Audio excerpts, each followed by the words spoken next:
Is America bored with President Obama? Not just guys like me, everybody. Well, there's good reason to believe that the bloom is off the poppy and the yawning has just begun. I'm PJTV's Scott Ott, joined by Stephen Green and Bill Whittle for part one of this tripartite trifecta, examining executive ennui. See, there's a little French right there. In part two, we'll ask why the president himself seems bored. And then in the members-only part three, we'll try to enliven his final 2 years in office. Well, men, if you look at the president's popularity numbers, you get the sense that most of the Kool-Aid has rinsed out of the plumbing, even for the folks who once packed stadiums to cheer for our historic president. They've returned to their pre-delirial lives, and President Obama seems just like another politician, running his mouth, but saying nothing of consequence to them. Well, Stephen Green, the chattering class inside the Beltway hasn't lost interest in President Obama, but do you get the sense that out in the real world, folks have more important things on their minds? Wake up. Oh, sorry. What was that to me? Yeah, you know what? I'm not one to quote Peggy Noonan a whole lot, but she wrote months ago that America had just tuned this guy out, that we weren't listening anymore. And I'm not sure how much we ever were listening. You know, back in 2009, 2010, he gave, it was 40 or 50 major addresses on Obamacare. He has continued to push for this thing. He just gave this embarrassing infomercial presentation on it on Monday morning. And yet the popularity of the law has done nothing but decline and decline, and its unpopularity has never been higher. And we do have questions like what the hell happened to our health insurance, and why did my doctor retire even though he was only 48 years old? But I don't think those are the kinds of questions that the White House is going to be answering. Well, Bill Whittle, is the apparent apathy about the president the peculiar consequence of the irrational exuberance of his 2008 campaign?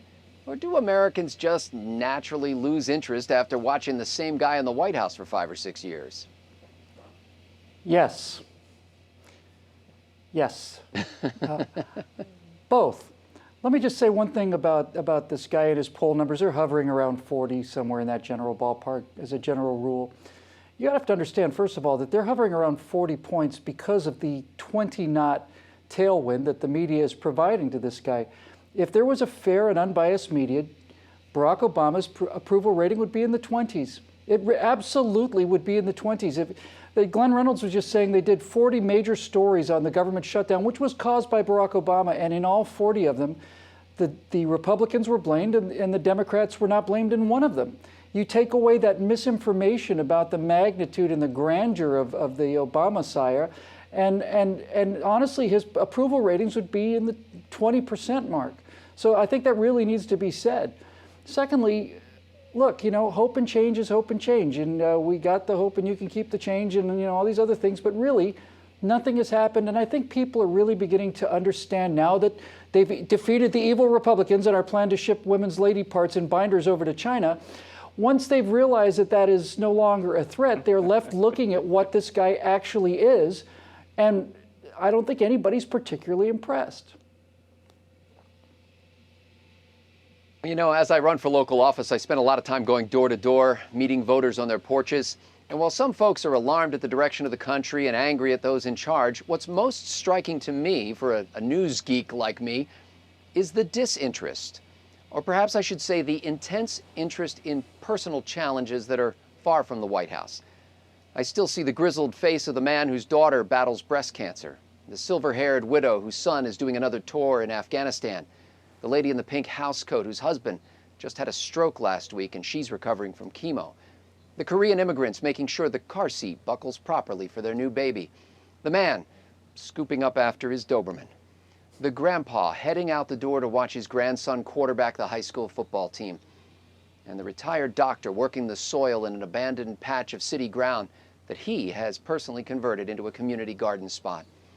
You know, Barack Obama lives in a solar system that orbits around him, but my neighbors dwell in another dimension. The framers of the Constitution wanted a president, not a king to be adored, but a manager to administer a few enumerated responsibilities. Our lives are much more important than what happens in Washington, D.C., and it is altogether fitting and proper that we should be bored with President Obama. For For Bill Whittle, Stephen Green, and the entire Trifecta crew at PJTV.com, I'm Scott Ott.